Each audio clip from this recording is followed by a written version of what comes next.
Words create worlds, says Delisa Guerrier. It is an honor and a privilege for me to introduce my good friend, Delisa Guerrier, who, like me, makes her home in Nashville. Delisa is the youngest honoree ever to be inducted in the Enterprising Women Hall of Fame, and she is so deserving of this honor.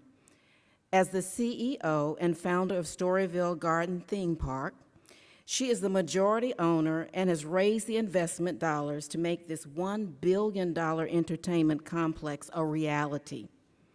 The theme park alone is a $300 million investment, but it also includes hotels, retail, dining, and other entertainment, and is expected to create 2,260 jobs during the construction period, and over 1,700 jobs in the parks once it's completed.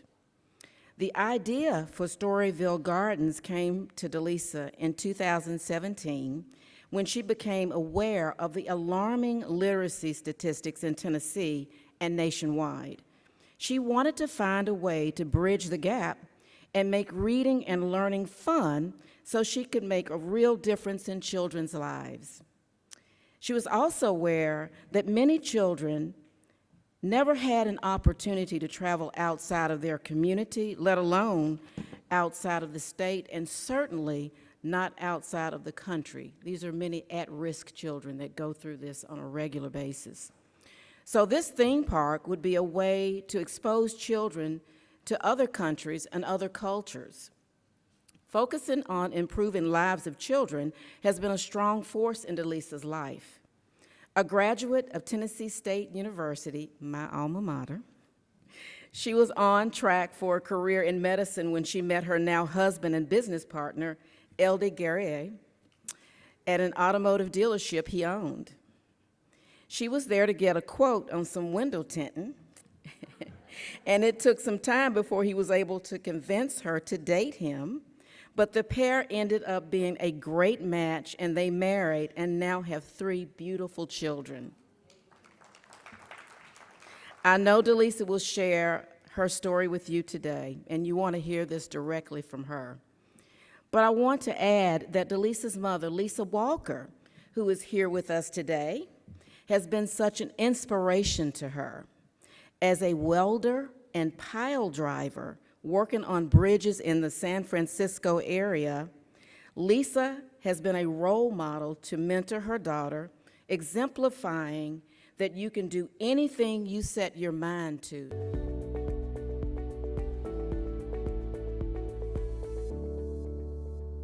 I wanted to share a little bit about my journey and how I got here.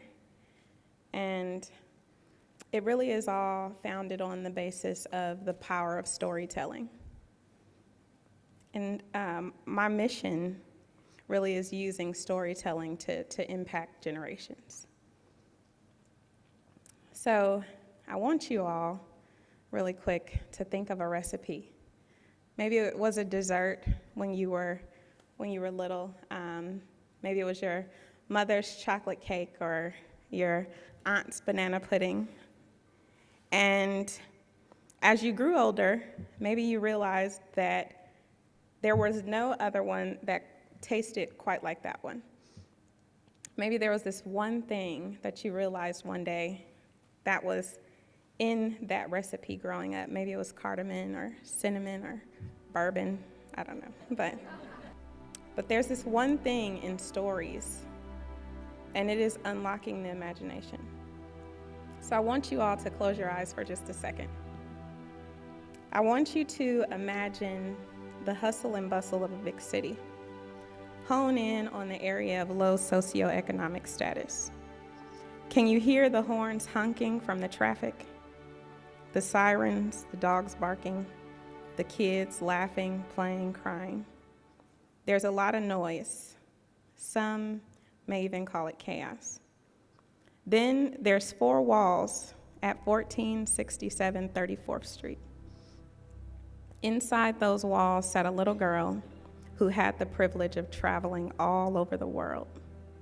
She even traveled to worlds that hadn't been created yet. She went on adventures with mystical creatures. She bounced around in rhyming worlds and yet hadn't left the confines of those four walls. You can open your eyes. I was that girl. I grew up in Oakland, California. I saw firsthand the devastating impacts of the drug epidemic that plagued the inner cities in the neighborhoods in the 1980s. Our family, like many others, were victims of that epidemic, and it left my mother a single parent of two at 21. And she was forced to find a way to provide for my sister and I. She entered a field that was so unlikely and so unconventional, and she became a trailblazer that has been nationally recognized. So if you haven't seen her images, check out, I think it's page 34 of the magazine, where she is a pile driver for the city of San Francisco and the first woman and Black woman to ever be hired for the city. Her actions taught me that there are no barriers, there are no limits, there is no box, there's no four walls. That's why entering into the real estate and construction industry was an easy path for me. So I entered into that market with my husband just after the recession, and he owned, as Sharon mentioned, some companies in the automotive field. And together we built up our development company, and to date, we develop mixed-use communities and neighborhoods from Middle Tennessee to Southern Kentucky. We have about 1,287 units to be delivered over the next 36 months, just a little over $250 million worth of projects. So I always say that in real estate development, I'm tasked with the responsibility to create a project that'll last a lifetime or two and ultimately impact generations. So how did that bring me to the theme park world?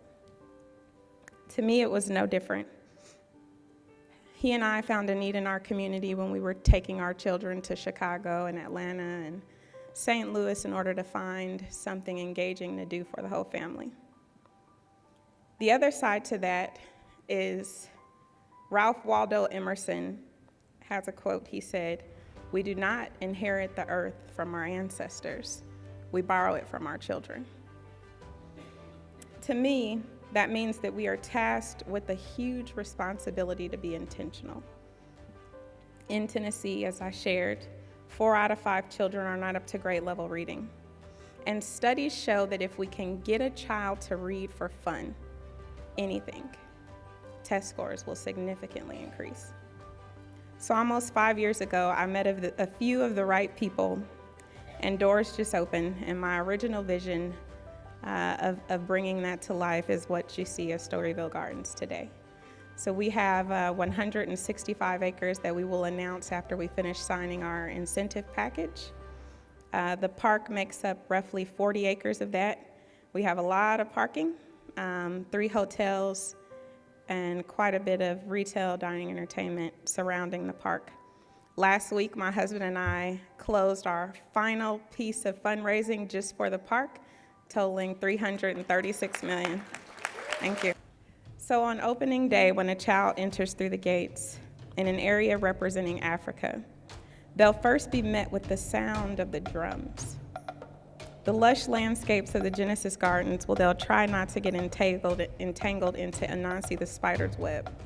They'll make their way through Aesop's fables and onto our storyteller circle, where we planned for them to encounter where story and song first began, which it began around a fire. They'd be encouraged to go to Asia next, and as they walk down the road, the Silk Road Souk, where there's overhead canopies, they'll encounter 1001 Nights Dark Ride, the Orient Express roller coaster, the Ballad of Mulan, and so many other experiences before they make their way into Europe. Europe's famous gardens will lead them to places like Perrault's Palace and Geppetto's Interactive Theater. Grimm's Forest Dark Rides will be a thrilling ride for all ages. and they'll be able to experience Alice in Wonderland's maze that's overlooked by Rapunzel's tower. When they go into America, they'll be drawn in by the Old Man River log flume ride and the Tall Tale Treehouse. And they'll enter into the Wild Wild West and hopefully make their way to the barbecue barn before they get back to Africa. But despite the rides that we placed in there, what I really wanted you all to know is the intention that is behind every single attraction. My designer, Mel McGowan, he designed California Disneyland and worked with the city of Anaheim to master plan the 2 square miles around Disney. He described the park as being designed to engage all 5 senses. And I say it's designed to engage all 6, and that 6th sense being the imagination. So here's an example. Last Christmas, I bought a book series called Trapped in a Video Game for my children, my 2 oldest children. My oldest, he's 11, and my youngest, he's 7 now. So it's a series of maybe about 5 books, and they read them, and they both enjoyed them. They read most of the series. And I had this theory. I said, let me call an illustrator, and I did. And I said, draw a ride around this book. And he presented me with quite a few illustrations of what that ride looks like. So that night I got home, I sat my boys down, and I said, look at this. They jumped out of their seats, they ran around the room. I mean, they were pointing at the screen, here's the sand dunes, the claw. And I said, that is the impact that we want to make. Because they were able to see in real life something that they imagined from reading a book. And that actually encouraged them to go finish the series. And hopefully that ride, I'm in discussions with the author, will be in the park in a future phase. So Nelson Mandela said, as you saw in the video, that history will judge us by the difference that we make in the everyday lives of children. So what I believe is that if we can be intentional to help unlock the power of their minds, their imagination, through storytelling, through reading, we can truly make an impact, and we can truly leave a legacy.